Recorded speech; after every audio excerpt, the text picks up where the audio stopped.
Salut à tous, c'est Pumpkinman et aujourd'hui vidéo un peu spéciale puisqu'on va réaliser un guide en se basant uniquement sur un article publié sur le site officiel de The Pokémon Company. Sur leur site, The Pokémon Company a une section dédiée aux articles stratégiques sur leurs jeux compétitifs comme le jeu de cartes, le VGC ou Pokémon. Et aujourd'hui on a le droit à un article qui détaille en profondeur le déroulement d'une partie dans Pokémon Unite. J'avoue que j'ai été assez surpris de la qualité de l'article, je m'attendais à rien et surtout à beaucoup de langue de bois hein, vu que c'est l'éditeur qui publie ça, mais l'article, qui est un article officiel, je rappelle donc, balance pas mal de vérités, justifie certains des choix du jeu qui sont contestables et accepte entre guillemets ses défauts. Et pour le coup, il y a beaucoup d'informations ultra importantes que beaucoup de joueurs, même en master, ne maîtrisent pas. Je le vois tout le temps dans mes ranked, donc je suis certain que vous allez apprendre au moins une chose dans cette vidéo. Je vais donc traduire mot pour mot l'article officiel en le commentant de temps en temps, et pour que vous puissiez différencier le moment où je traduis des moments où je commente, je vais mettre ces lunettes qui signifieront que je suis en train de traduire l'article. Ces lunettes, ce sont des lunettes anti-lumière bleue que m'ont envoyé Telmo et Jaden. Vous pouvez voir là la lumière bleue qui se reflète dedans.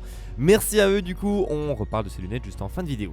Et sur ce, débutons la traduction. Les parties sur Pokémon Unite se jouent dans un temps strictement défini de 10 minutes. Si vous voulez être un membre efficace de votre équipe, vous devez de savoir exactement ce qu'il arrive durant cette période et comment optimiser au mieux votre temps.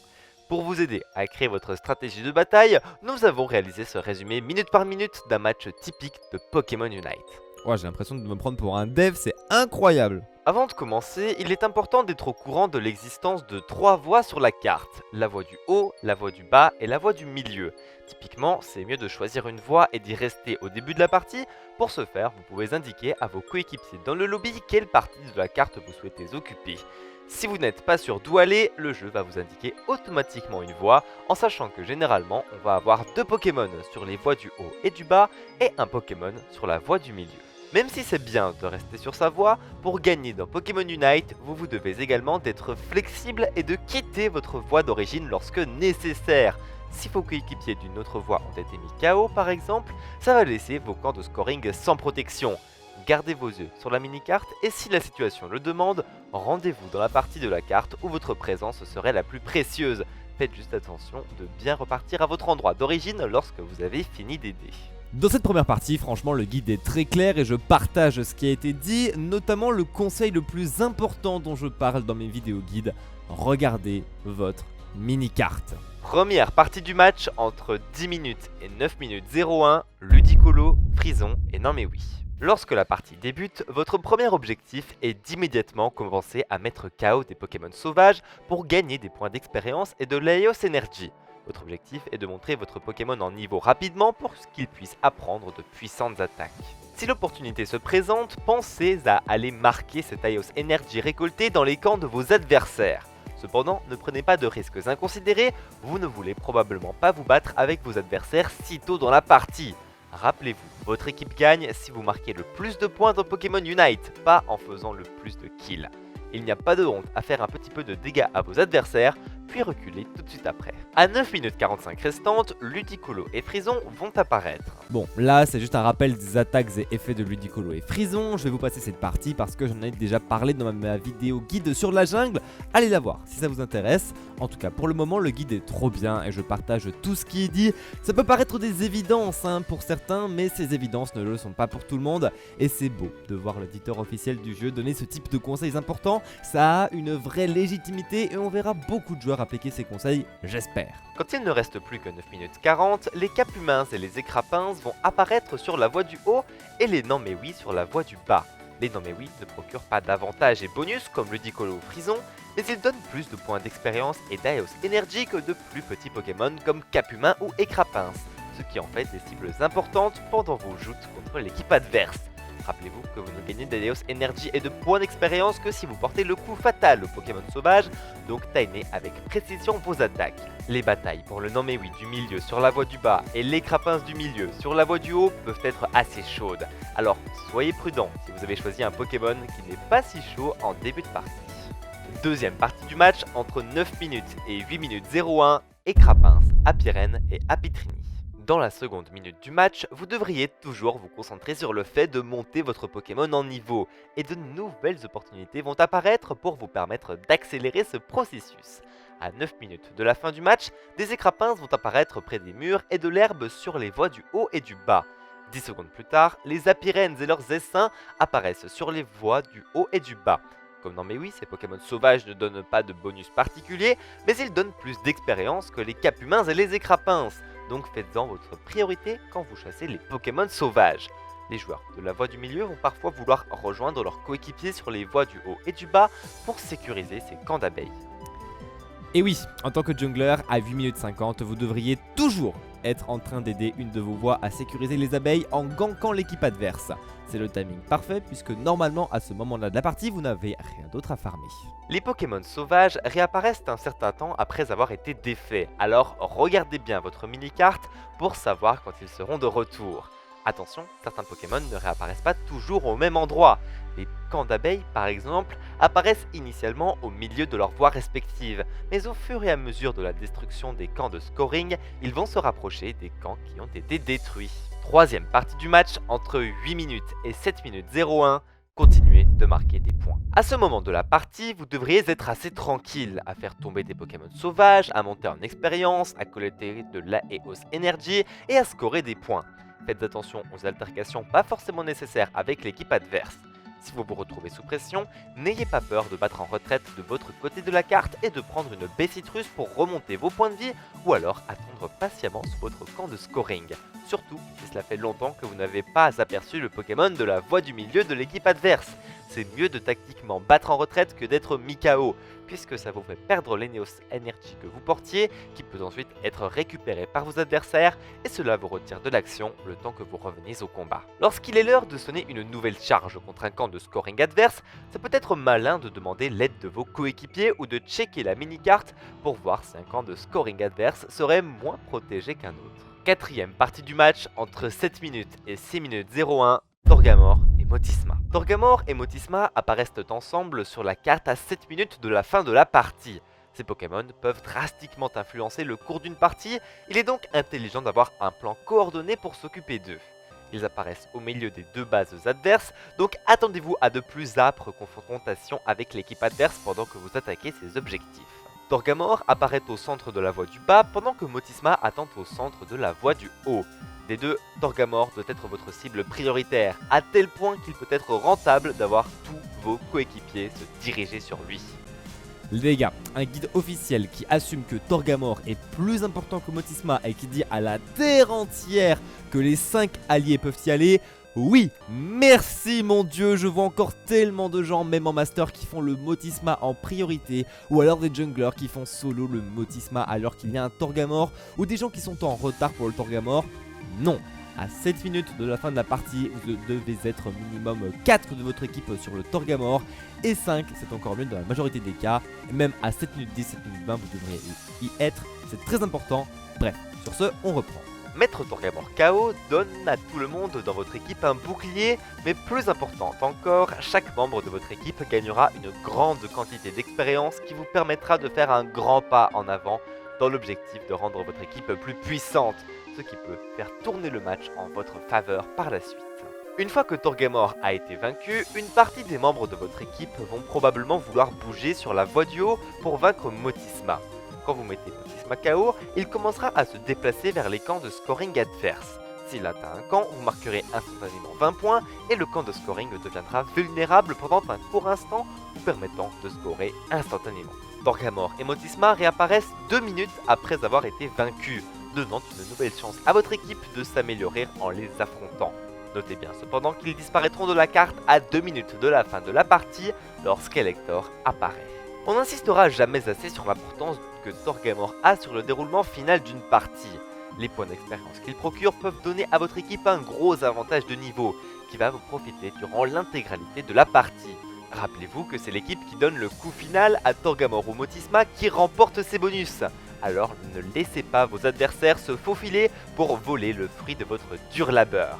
Gardez vos attaques puissantes pour lorsque Torgamor et Motisma seront bas en points de vie est un bon moyen de vous assurer que c'est bien votre équipe qui donnera le coup fatal.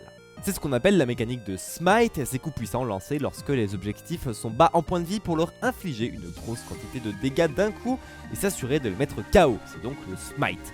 Et c'est bien que l'éditeur en parle parce qu'il est conscient qu'il n'y a pas de Smite dans le jeu à l'heure actuelle. Et non. 5ème partie du match de 6 minutes à 2 minutes 01, préparation pour la victoire. Une fois que Torgamor et Motisma commencent à apparaître sur le champ de bataille, plus grand chose de nouveau ne va se passer avant qu'Elector apparaisse à 2 minutes. Ça ne veut pas dire que vous pouvez vous relâcher cependant. Vos actions durant ces quelques minutes peuvent être cruciales pour le résultat du match. Passez ce temps à vous préparer pour la victoire avant la grande rencontre contre le Pokémon légendaire, l'oiseau jaune de la crucifixion. Non, ça je déconne, c'est pas écrit dans l'article. Par contre, un gros oiseau jaune avec marqué crucifié, parce que c'est ce qu'il fait à vos parties, bah c'est disponible dans ma boutique. La qualité est certifiée et les premiers acheteurs sont très contents. Donc allez-y, foncez. En plus, ça me soutient à fond, donc merci à vous tous. Et je profite de l'instant pub pour vous rappeler de vous abonner. Et si vous avez déjà appris quelque chose, vous pouvez le dire en commentaire. En tout cas, je trouve ce guide hyper intéressant pour le moment. Allez, on reprend, je vous embête pas plus. Engrangez des points d'expérience, marquez le plus de points possible et faites attention à idéalement être plein en points de vie et à avoir votre capacité Unite au moment où Elector va apparaître. Si vous vous faites mettre KO ou si vous êtes forcé de battre en retraite, notez qu'à la marque des 5 minutes, un super saut propulsé par des trios piqueurs va apparaître juste devant votre base. L'utiliser vous permettra de revenir rapidement dans l'action en vous propulsant vers un endroit de votre choix. Si vos adversaires approchent l'un de vos camps de scoring, le super saut peut vous amener directement dessus, vous donnant l'opportunité d'empêcher leur scoring. Les secondes comptent dans Pokémon Unite, donc si vous vous retrouvez dans votre base pour une raison ou une autre, utilisez ce super saut. Pendant cette partie du match, lorsque vous vous battez, pensez à être flexible dans vos actions. Soyez créatif pour déterminer qu'est-ce qui pourrait être le plus bénéfique pour votre équipe et installez-vous dans une position avantageuse dans les 2 dernières minutes du match. Les meilleurs joueurs utilisent leurs mini-cartes pour être au courant de ce que leurs alliés et leurs adversaires font constamment, leur permettant d'ajuster leur stratégie en fonction. Et c'est même pas moi qui le dis, c'est le guide officiel, utilisez votre mini-carte. 6ème et dernière partie du match, de 2 minutes à la fin du match, Elector. Quand le compte à rebours atteint 2 minutes, soyez prêts pour 2 tournants dramatiques du match. Premièrement, tous les points scorés comptent double et deuxièmement, Elector apparaît au centre de la carte. Combinés, ces 2 événements peuvent rendre les fins de partie complètement folles et menacer même les plus grandes avances. C'est aussi là que vous allez voir le travail effectué lors des 8 dernières minutes payées. Si votre équipe a pris de l'avance, vous aurez beaucoup plus de chances de gagner le combat crucial autour d'Elector. Pour le coup, Pokémon Unite ici assume que même les plus grandes avancées peuvent être retournées et que le fameux Zapdos-e-Sport est totalement voulu. Et pour le coup, sans rentrer dans les détails parce qu'Elector, j'en ai déjà beaucoup parlé et débattu sur ma chaîne Twitch, bah je suis d'accord avec eux en soi. Si vous avez pris de l'avance, en ne commettant aucune erreur, vous allez sécuriser Elector et remporter la partie. Mais bon, impossible de ne faire 0 erreur, et on peut toujours dire que le temps de réapparition et le super jump empêchent la victoire dans un teamfight, de toujours sécuriser l'Elector. Tout ça se discute, mais personnellement je suis d'accord avec l'éditeur, et pour faire court, ce que je souhaiterais comme nerf sur Elector, c'est que le temps que les zones de scoring restent ouvertes passe de 30 à 20 ou 25 secondes, et que les temps de réapparition soient nivelés dans les 2 dernières minutes, donc augmenter pour les Pokémon en retard d'XP, et diminuer pour les Pokémon qui ont de l'avance en XP. Bref, on reprend la traduction. Mettre Elector KO est une tâche difficile qui va habituellement demander la coopération de plusieurs de vos coéquipiers. Cela dit, si votre équipe est en retard dans cette fin de partie, l'effort peut vraiment être rentable. Faites juste attention au positionnement de vos adversaires. Si vous savez que vos adversaires sont proches, c'est certain qu'ils vont vous attaquer au moment où vous combattez Elector. Il peut donc être plus malin d'engager un combat contre eux avant. Lorsqu'Elector est défait, le joueur qui a donné le coup fatal gagne 30 Ios Energy et ses coéquipiers 20. Ces points devront être marqués dans une zone de scoring adverse et vous serez aidé par une fenêtre de 30 secondes où les zones de scoring seront sans défense, vous permettant de marquer instantanément. Lorsque vous combinez cela avec le fait que vos points comptent double, sécuriser une victoire autour d'Elector peut vraiment renverser la partie. Peut-être contre-intuitivement, si votre équipe est en avance lorsqu'Elector apparaît, il peut être préférable de ne pas l'attaquer. Après tout, ce sont vos adversaires qui ont besoin des points offerts par Elector, ce qui va les forcer à tout abandonner pour affronter le Pokémon légendaire.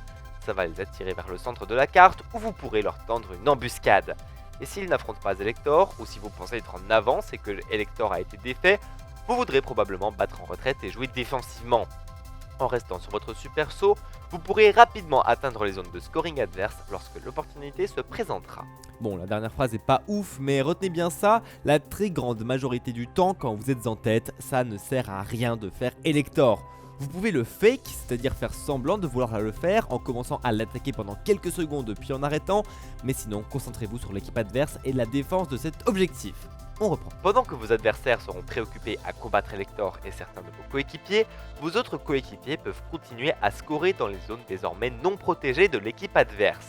Et si vos adversaires terminent Elector, vous devriez vous concentrer à les mettre KO ou bien les retenir pendant 30 secondes jusqu'à ce que vos camps de scoring ne soient plus vulnérables. Rappelez-vous, tout le travail pour faire Elector ne paye que si vous arrivez à scorer. Bon, là on arrive sur le seul paragraphe du guide où je ne suis pas du tout d'accord. Pitié, quand il y a Elector, c'est la priorité ultime. Même si vous pouvez marquer 100 points la plupart du temps, c'est mieux d'être avec vos coéquipiers pour défendre Elector et faire des kills, pensez-y. Parce que si vous marquez 100 points et que votre absence permet à l'équipe adverse de gagner un combat d'équipe et sécuriser Elector, la game sera perdue malgré vos 100 points et ça sera votre faute. Et puis bon, la phrase « vous n'avez qu'à retenir vos adversaires 30 secondes », excusez-moi mais même avec Ronflex c'est impossible de temporiser autant. 30 secondes c'est impossible à défendre, c'est quelque chose qu'il faudrait ajuster. Bon, concernant la fenêtre d'opportunité pour aller marquer 100 points, comme j'ai dit c'est la majorité du temps que vous voulez plutôt faire l'Elector. Il y a des fois c'est mieux d'aller marquer, mais retenez que la plupart du temps, pensez à l'Elector. Il ne faut pas que vous alliez marquer et que pendant ce temps l'équipe adverse fasse l'Elector. Important. Comme pour Torgamor et Motisma, l'équipe qui donne le coup fatal à Elector récupère ses effets, donc profitez de cela pour le voler à vos adversaires. Conservez vos attaques les plus puissantes pour lorsqu'Elector n'a plus beaucoup de points de vie. Si votre équipe lutte et est en retard dans les dernières minutes de la partie, faites d'Elector votre priorité numéro 1. C'est le genre de pari nécessaire pour renverser la partie. Faites juste attention car les stratégies mentionnées précédemment pourront être utilisées contre vous. Prenez note du positionnement adverse et concentrez-vous sur Elector. Et ça sera plus facile de faire Elector si vous avez passé le reste de votre match à monter en niveau. En conclusion, les parties dans Pokémon Unite sont peut-être toujours chronométrées de la même façon, mais vos actions et celles de vos coéquipiers feront de chaque partie une expérience unique. Et il y a toujours quelque chose à apprendre qui vous aidera pour les prochaines fois. C'est important de comprendre le rythme d'une partie, mais sachez vous adapter et réagir aux choix de vos adversaires pour atteindre la victoire. Voilà, c'est fini pour l'article, j'espère que vous avez appris des choses. Si c'est le cas, vous pouvez vous abonner et venir en discuter sur mon Discord et mon Twitch, lien dans la description. Et moi, je vais pouvoir enlever ces lunettes bien sympas de Telmo et Jaden. C'est des lunettes anti-lumière bleue, vous le savez peut-être, mais la lumière bleue émise par les écrans, c'est ce qui est nocif, en tout cas sur le long terme. Et ces lunettes, ça filtre ces lumières bleues et ça vous permet de vous reposer. Perso, je les teste depuis une semaine, c'est un peu tôt pour voir les effets encore, mais ça marche vraiment. Et quand on regarde les reflets dans les lunettes, on voit vraiment la lumière bleue reflétée. Par exemple, si vous projetez une lumière blanche, ça va renvoyer une lumière toute bleue, preuve que ça filtre bien. Les lunettes sont pas trop chères et si ça vous intéresse ou que vous voulez vous renseigner, j'ai un petit lien affilié qui me donne une petite commission en plus, lien dans la description, donc voilà. Et sur ce, c'était Pumpkin Man et je vous dis à la prochaine sur Pokémon Unite FR.